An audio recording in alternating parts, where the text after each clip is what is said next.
It's all about humanity.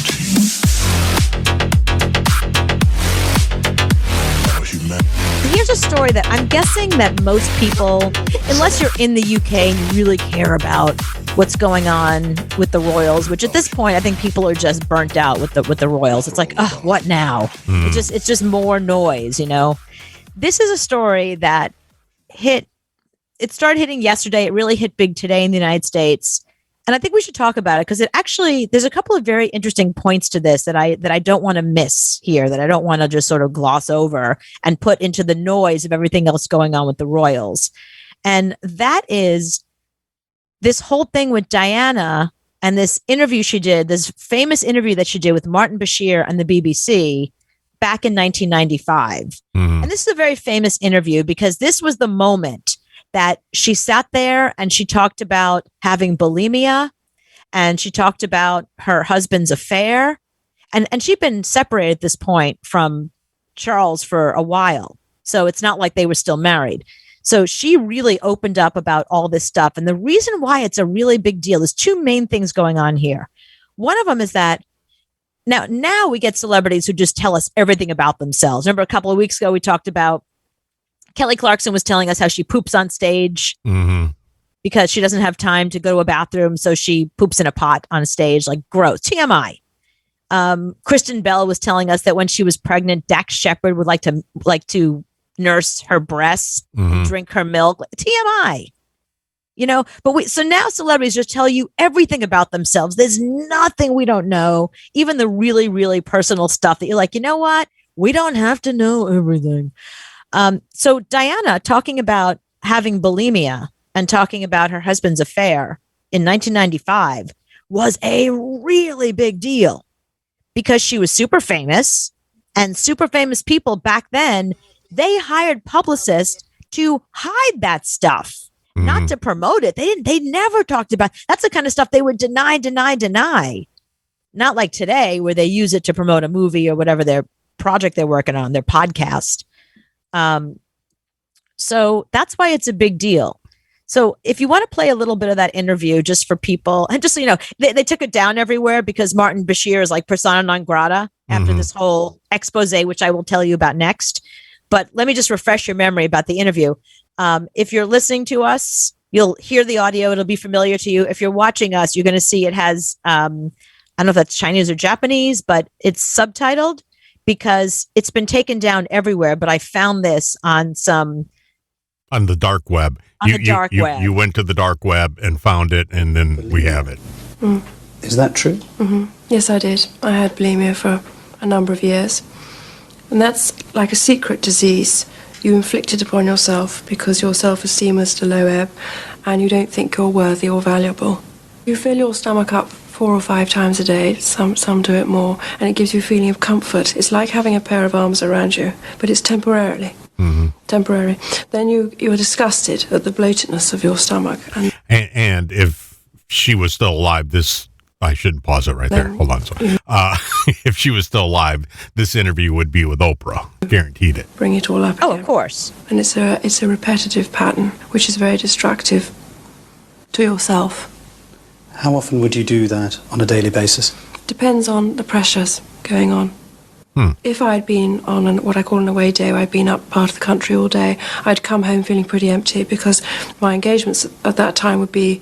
Can you get past that? Is that something that one day you're going to stop doing, or is it always going to be a part of your life? Most people do get past bulimia if they go to therapy. I mean, you can't do it on your own. Some people need medication, but some people, once they go through therapy, there's a lot of... My cousin actually is a therapist who specifically deals with eating disorders. So she helps kids all the time. She actually works at Dartmouth University helping students in that whole college town deal with issues of bulimia and anorexia and any eating disorder that they have. That's her thing. So yeah, people get past it all the time. Yeah, that's just got to be something that's really, really, really hard to get past because you eat a big meal even 10 years down the road and that's still going to enter your head. Right. It's a bad relationship with food. And remember, a lot of people use food the way other people use alcohol. So think of it in terms of that. People that don't understand bulimia or anorexia, think of it in terms of being an alcoholic or a drug addict, except your drug is food. It's got to be a complete hell. To do with people dying, people Because going food's sick, everywhere. It's not people- unacceptable to eat cake. Right. And I'm thinking about times of Thanksgiving when you overeat because that's just what you do. And then that's going to come into your mind.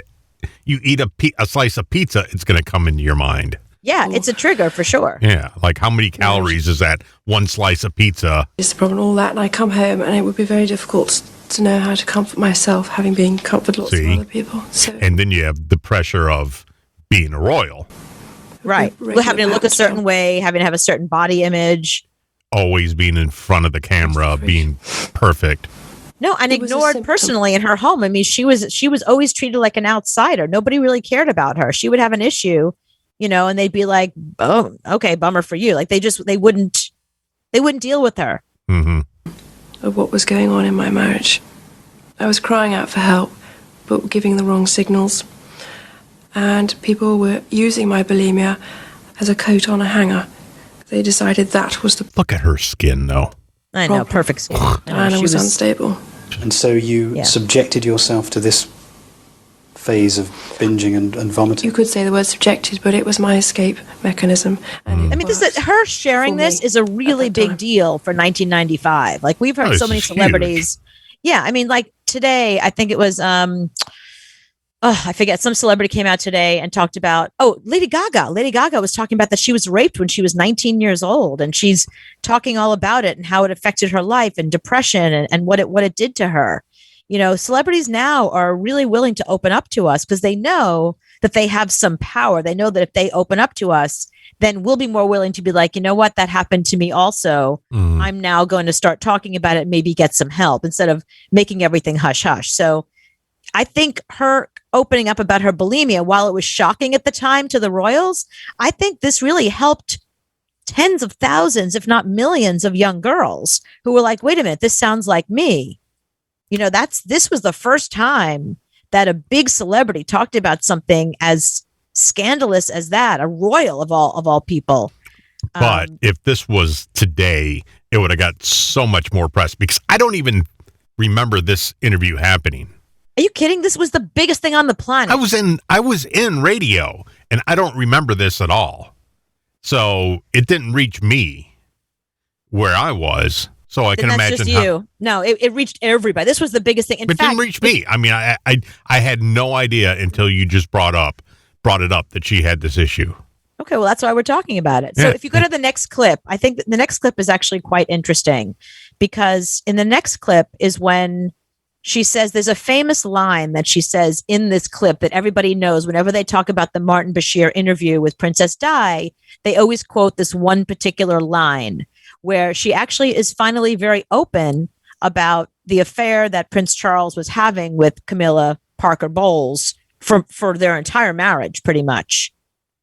So Martin Bashir asks about that. He knows what he can ask about at this point because they've already discussed ahead of time. Mm-hmm. So here she's going to acknowledge. Bowles. Were you aware of that? yes, I was. The But I affair. wasn't in a position to do anything about it. What evidence did you have that their relationship was continuing even though you were married? A woman's instinct is a very good one. Okay, now she says that, but So you were I isolated. sent you something that I think we should definitely acknowledge. So, sorry, keep going. There's actually a famous quote that she's getting to. My bad. This is the whole. No. I was so excited to play this other thing that I found for you. No problem. I just have 3 computers going at one time. I'll just go right back to it. There you go. Okay, thank you.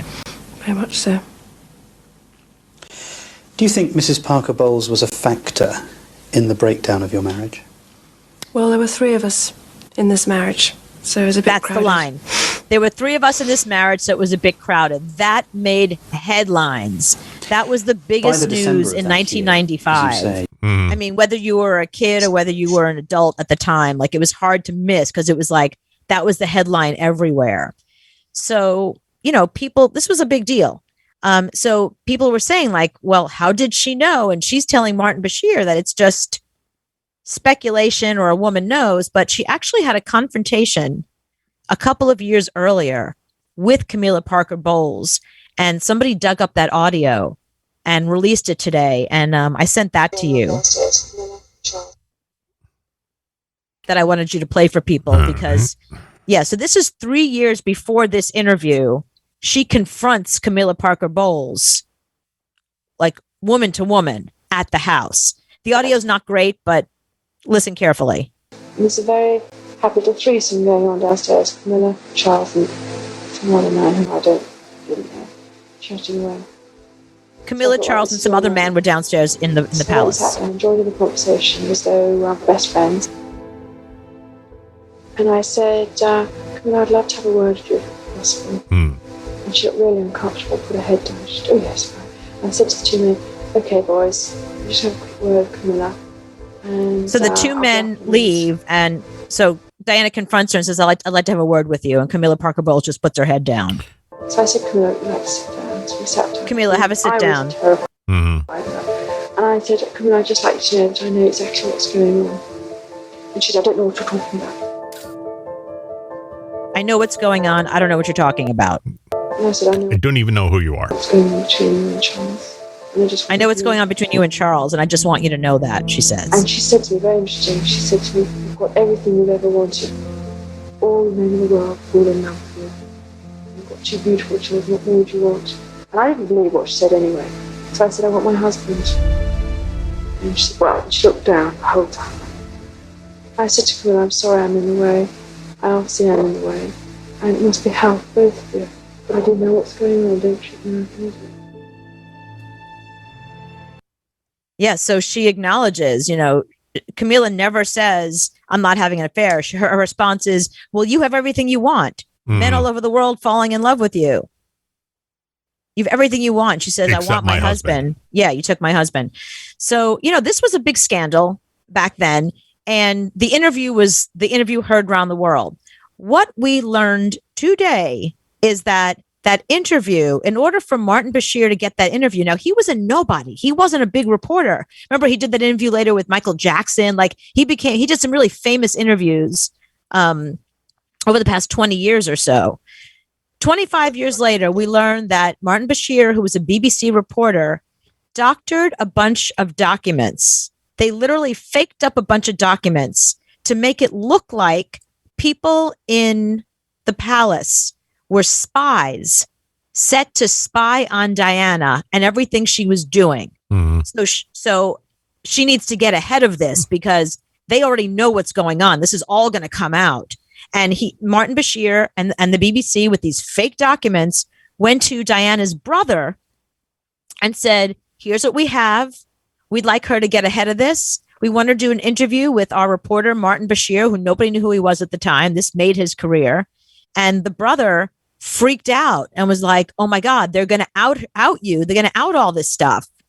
And I mean, she wanted to do an interview anyway, frankly, but she wanted to get ahead of all this because she thought that there were spies in the palace. Today, the BBC admitted that it was all a lie, that they faked up all of these documents, that there were never any spies. They apologized. They said they lied completely in order to get this interview with Diana, this shocking interview that was groundbreaking, that a lot of people, this really sent the royals in a different direction because of this interview. Martin Bashir has now left his job. He quit. Well, he was asked to leave, whichever. So this is a big scandal. And so Prince William, who is second in line to the throne, it's Charles and then William, gave a statement today. So or last night, but it's really hitting today. And their time difference is different. So here's the statement he gave that we need to talk about as well, because there's a couple of inaccuracies in here. I'd like to know what you think about it. Dyson and his team for the report. It is welcomed that the BBC accepts Lord Dyson's findings in full. 127-page findings. That BBC employees lied and used fake documents to obtain the interview with my mother. Made lurid and false claims about the royal family, which played on her fears and fueled paranoia. Displayed woeful incompetence when investigating complaints and concerns about the programme.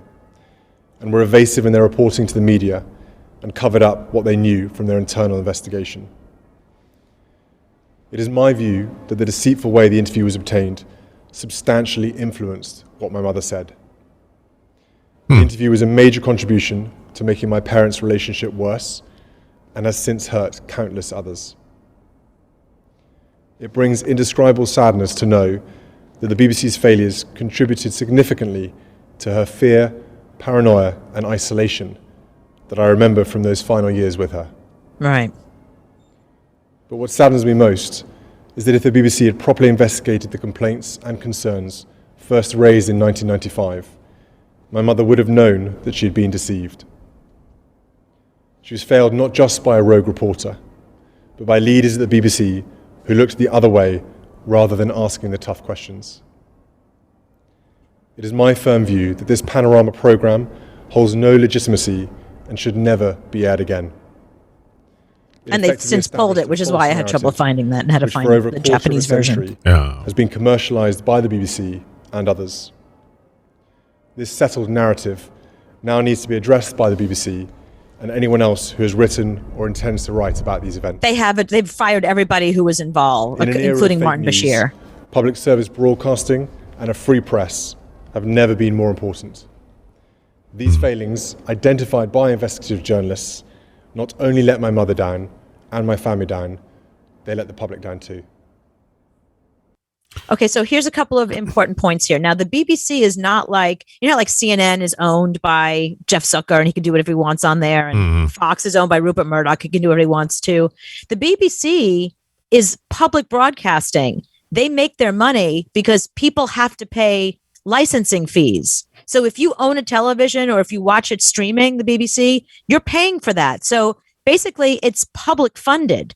So they took public funds. They took money from their viewers and faked up all these documents to get this interview to make Martin Bashir a star. So that's why it's even more horrific there, because the BBC is not like, some channel that's owned by some guy that can do whatever he wants to. It's like, it's PBS, it's public broadcasting. It's owned by the people who watch. So that's the other issue. And then he goes on a little further and he basically blames this interview for causing his parents' divorce. This has been a big issue with people today because he blames this interview for the divorce, not the fact that his father was having an affair the entire time he was married to Diana with Camilla Parker Bowles. How about taking some personal responsibility? How about saying, you know what? My dad screwed up. My dad had an affair the entire time. He should have never married my mother. Like, instead, he's saying that the divorce, he's pinning the divorce on this interview. Yeah, but he said, it's my view. So he's saying, my view, it's not fact. It's how I feel. But it doesn't make any sense because they were already separated by the time she did the interview. So how can that lead to a divorce if they were already separated? Yeah, because they could have gotten back together, but she went public and it destroyed that. No, that 1992 piece that I played you where she confronts Camilla Parker Bowles, who basically says, yes, I'm having an affair. That was 1992. That was 3 years before this interview. That marriage was long over. So he should blame Camilla Parker Bowles, his father's current wife, by the way. That's who he should blame. I mean, this interview was disgusting. The way the BBC went about it is horrendous. And everyone's apologized. Everyone's been fired. Fine. But they continue to use this as the excuse for the divorce. That's the only issue I have with this. Yeah, and he kept saying, it is my view, not it is fact. It is fact. It's just how he feels. Right. And he studied this a lot more than I have. So however he feels, I think it's true. Right. And Lion King Kitty is correct. She says, legally while they were separated, they weren't officially divorced yet. The Queen demanded the divorce after the interview, which is true. But I mean, come on. He had already been having an affair with Camilla Parker Bowles their entire marriage.